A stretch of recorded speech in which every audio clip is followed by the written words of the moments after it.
안녕하십니까. 산속의 봉이 또 나무를 이렇게 끓이고 있습니다. 이게 한 10시간 넘게 끓여야 되니까 여기서 이제 전번에 이제 제가 말씀드리던 건강상식에 대해서 또 오늘 좀 2편을 이어가 보도록 하겠습니다.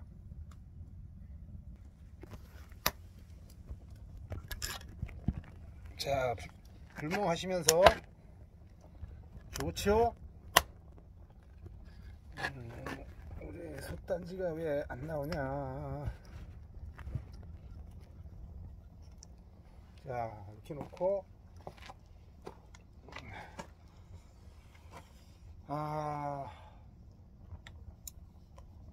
이번 편은 불도 쬐면서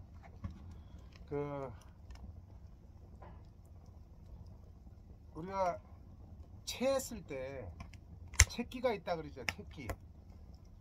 그거를 채기가 있을 때 언제 채하냐면 뭐 추운 데서 이렇게 우리가 무슨 음식을 섭취한다든지 아니면 컨디션이 안 좋은 상태에서 뭐 음식을 섭취한다든지 했을 때 우리가 좀 채한다 그러죠. 근데 그 채하는 그 채기가 있을 때 그거를 완전히 해소하지를 않은 상태에서 뭐 음식을 섭취를 하면 계속 그런 현상이 일어나요. 여러분들도 느끼셨을 거예요. 근데 그거를 완전하게 치료를 안 하고 이렇게 좀 괜찮다, 뭐 어지간하다 이렇게 끌고 가면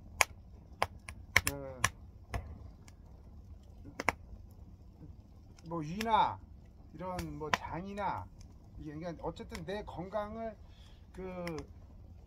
많이 해치는 지름길이 돼요, 그게. 그러니까 이 체한다는 게 굉장히 무서운 거예요.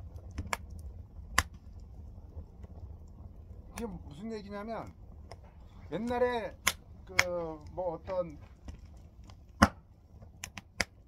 의술이 이렇게 발전하지 않았을 때 급체를 하면 사람이 몇 시간 안에 죽어요. 그냥 이 대사가 우리 모든 대사가 멈춰가지고 죽어. 그러니까 옛날에는 그런 거를 갖다가 그런 현상을 급살 맞아서 죽었다 그러잖아요. 그냥 그 급살이라는 게 급체를 해서 뭐 다른 현상도 있었겠지만 대부분 보면 그게 급체를 해가지고 사망하시는, 그러니까 이제 돌아가시는 경우가 많았대요. 그런 경우가. 그러니까 우리가 이제 체했을 때 오는 현상이 어떤 현상이 뭐냐면 하품이 나요. 하품이. 이 가슴, 이 속이 답답하면서 자꾸 하품이 나. 그러니까 하품이 난다는 거는 뭐냐면 산소가 부족하다는 거예요. 우리 몸에 부족한 것이, 내가 산소를 많이 원한다는 거야. 그러니까 체한다는 현상은 뭐냐면, 체한다는 현상은 우리 몸에 기가 딱 서서히 멈추는 현상이에요. 그러니까 그때는 뭐 우리 체했을 때 이렇게 침으로다가 손 딴다 그러죠.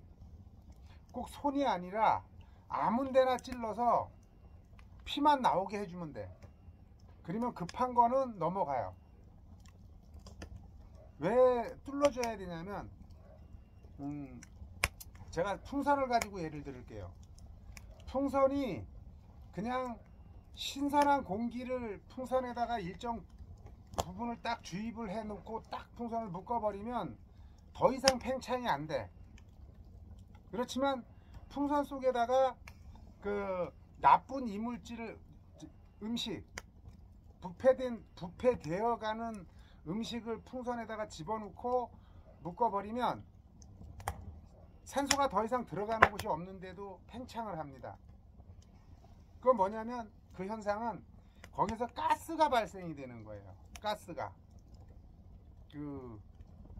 더 들어갈 틈이 전혀 없는데도 불구하고 거기서 가스가 발생을 하면서 이 팽창을 하는 거거든요.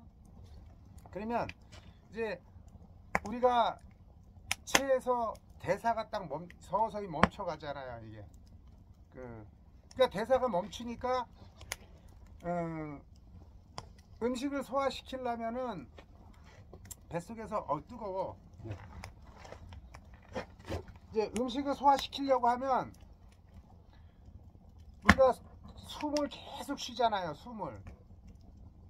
산소를 마셨다 뱉었다를 계속 반복을 하잖아요. 이거는 신선한 산소를 계속 공급을 해줘야 되거든. 우리 몸에는 뇌도 마찬가지고 모든 우리 몸의 기관이 제가 이렇게 떠들면 떠들수록 많이 떠들면 떠들수록 더 숨을 더 많이 쉬어야죠.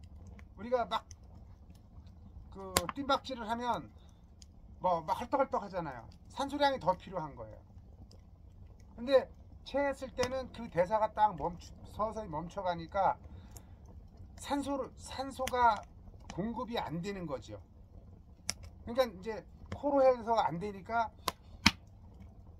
하품을 하면서 많은 산소를 요구하는 거예요. 그게. 그래서 답답해지죠. 이게 이제. 그러다가 점점 이제 나른해지고 머리도 아프고 머리도 띵해지고 뭐 설사도 나고 이제 그런 현상이죠. 머리가 띵한 거는 우리가 이 신선한 산소를 제일 많이 필요한 게 뇌예요. 뇌. 그러니까 공급이 안 되는 거죠. 그게 대사가 꽉 이제 막히니까.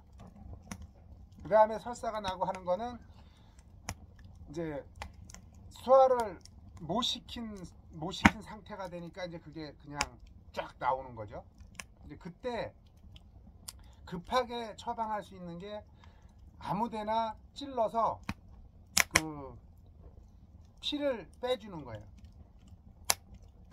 대사가 이렇게 딱 멈추는 풍선도 또 풍선으로 예를 들면 풍선은 한번 찔러 놓으면 못 쓰게 되지만 사람 몸은 이제 그런 건 아니니까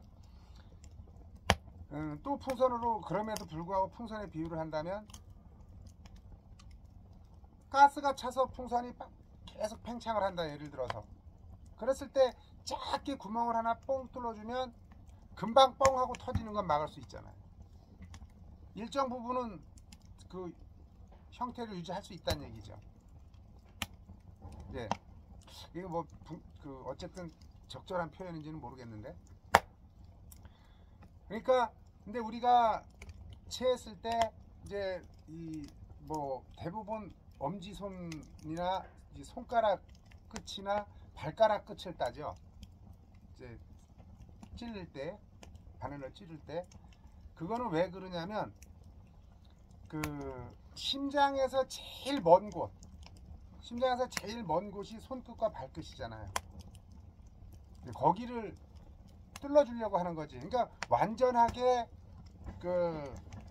몸을 피가 회전하게 만들어 주려고 하는 거예요. 근데 꼭 급할 때는 꼭 손끝 손발을 안 따도 돼. 그냥 아무 데나 찌르면 돼요. 아무 데나 찔러서 피만 빼주면 응급처치는 됩니다. 급체를 한 거를 막을 수는 있어요. 제가 굉장히 잘 체했었어요. 지금도 이제 좀 체기가 있는데, 그러니까 좀 이렇게 승질이 급하고 저같이 좀 대열질인 사람들, 그런 사람들이 막 기분이 안 좋은 상태에서 음식을 먹거나 이럴 때 체합니다. 이게 그러니까 체한다는 현상은 내 몸이 몸을 움직이는 건 마음이잖아요. 마음. 그러니까 어쨌든 체기가 있을 때는 가서 음식을 그냥 무슨 이 고기라든지 뭐 이런 거 드시지 마시고 음식을 가볍게 좀 뭐 죽이라든지 그러니까 가볍게 드시라는 건 소화시키기 좋은 음식 소화를 시키기 좋은 음식으로다가 그거를 좀 꾸준하게 채기를 완전히 내 몸에서 없애야 돼 이거는.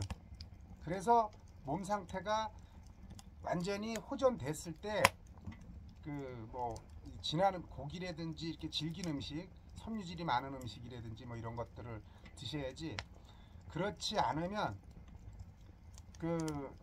채기가 있는 상태에서 뭐 섬유질이 많은 음식이라든지 고기라든지 소화시키기 좀 이렇게 안 좋은 거 부담이 되는 음식들을 계속 드시면 그 채기가 계속 가지고 가요. 채기를. 그러면 그게 내 이제 위와 장을 이렇게 무리하게 만들어서 내 건강을 해치는 지름길이 되는 것 같아요.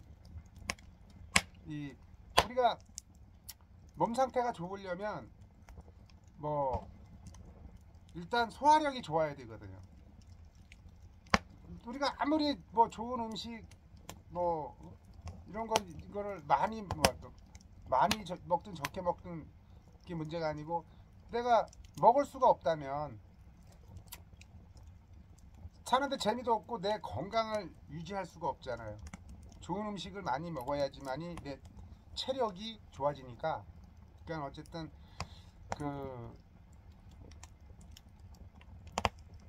체한 것을 급하게 이렇게 뭐 병원에 가기가 뭐 늦은 시간이라든지 뭐 이렇게 급체를 했을 때는 뭐 응급실로 가야 되지만 소화제도 좋지만 가서 바늘로 어디를 내 몸에 피를 나게 만들어 놓고 소화제를 먹으면 훨씬 빨라요. 원 상태로 몸이 돌아가는데. 그러니까 그거 하나 저희가 이제 제가 뭐 이렇게 옛날에 10만이 할 때 산에 뭐 한 보름씩 한 달씩 들어가 있거든요. 그럴 때 이제 3월달 같은 때 산에 들어가면 우리가 잠을 잘 때 막 비늘이 돌돌 말고 양지 쪽에 이렇게 낙엽이 막 한 길씩 쌓여 있는 데가 있어요. 그런 속에 들어가서 잠을 자거든요. 그러니까 아침에 또 산에는 가야 되고 그러면 이제 뭐 영하 뭐 한 5도 뭐 한 10도씩 내려갈 때 낙엽 속이 따뜻하기는 하지만 뭐 얼어 죽지 않을 정도지 그렇게 따뜻하지는 않아요. 그러니까 이제 그런 상태에서 자고 아침에 일어나서 뭐 산에서 한 20, 30년 전에는 막 우리가 산에서 이렇게 불도 피고 그랬어요. 그러니까 아침에 이렇게 불 해놓고 이제 거기서 불 쬐면서 밥 해 먹는단 말이야. 그러니까 또 그게 체예요. 몸이 딱 경직돼서 추운 데에서 밤새도록 자고 밥을 그런 식으로 먹으니까. 그러면 이제 산에 올라가서 한 뭐 10시나 되면 벌써 이제 하품이 계속 나고 막 몸이 나른해져. 그러면 바늘 같은 거 가지고 다니면은 좋은데 자꾸 잃어버리잖아. 잃어버리니까 이제 3월달에 산에 가는 거는 상황버섯을 채취하러 많이 다녔거든요. 그러면 톱을 항상 가지고 다녀. 그러니까 톱을 예리하게 맨 끝에나 맨 안쪽을 하나를 일부러 아주 예리하게 갈아놔요. 그거를 콕 찔러도 탁 터지게끔. 그걸 왜 그렇게 갈아가지고 다니냐면 그게 어디 피나게 만들려고 저를 찌르려고 그렇게 두 군데 중에 하나를 아주 예리하게 갈아가지고 다니는 거예요. 바늘은 잘 잃어버리고 뭐 주머니 바늘 잃어버리고 안 가져갈 수도 있고 텐트에서 뭐 하지만 톱은 내가 빠뜨리고 갈 수가 없거든. 이제 그렇게 해서 딴 적도 있고 뭐 또 이제 아카시아가 많은 밭에 같은 데 산에는 좋아. 아카시아 긴 단단한 그 가시로다가 찔러서 따요. 근데 이제 그건 좀 안 좋은 게 아카시아 어떨 때 이제 막 급체를 해가지고 막 답답할 때는 얼른 푹 쑤시거든요. 이렇게 살을. 그러면 너무 깊이 쑤셔가지고 깊이 찔러가지고 그 아카시아 끝에 그 가시 끝이 살 속에서 부러져서 또 안 나와. 네, 제가 그런 경험이 많아요. 그래가지고 그 뒤로는 이제 그렇게 몇 번 그거 파내려면 더 힘드니까 바늘도 없으니까 아예 그 톱 그걸로 헤집어야 되니까 그 살을 헤집어야 되니까 그 뒤로는 이제 그런 방법은 안 쓰고 톱을 그렇게 예리하게 그 안 쓰는 맨 밑에 쪽 톱이 이제 뭐 길이가 뭐 톱 길이가 예를 들어서 뭐 이게 톱날이다. 그러면 요 이제 안쪽에 요 맨 아래쪽에는 사용을 안 하거든. 맨 끝이나. 그럼 이제 거기 하나를 예리하게 그렇게 이제 갈아가지고 다니는 거죠. 그러니까 어쨌든 오늘 드릴 말씀은 급체를 했을 때 어쨌든 채끼가 있는데 상황이 여의치가 않다. 뭐 약이나 뭐 어떤 이런 거를 병원이나 이렇게 그게 안 될 때는 무조건 어디를 찔러서 피를 빼라. 내 몸에서 피를 나게 만들어라. 그게 이제 응급처치법. 그 다음에 채끼가 그렇게 해서 상황을 넘어갔을 때 하더라도 내 몸에서 채끼가 완전히 없어질 때까지 며칠 동안은 소화시키기 아주 부드러운 음식으로 해서 완전히 다스린 다음에 진한 음식들을 드셔라. 요거 이제 경험상 말씀을 드리는 겁니다. 끝!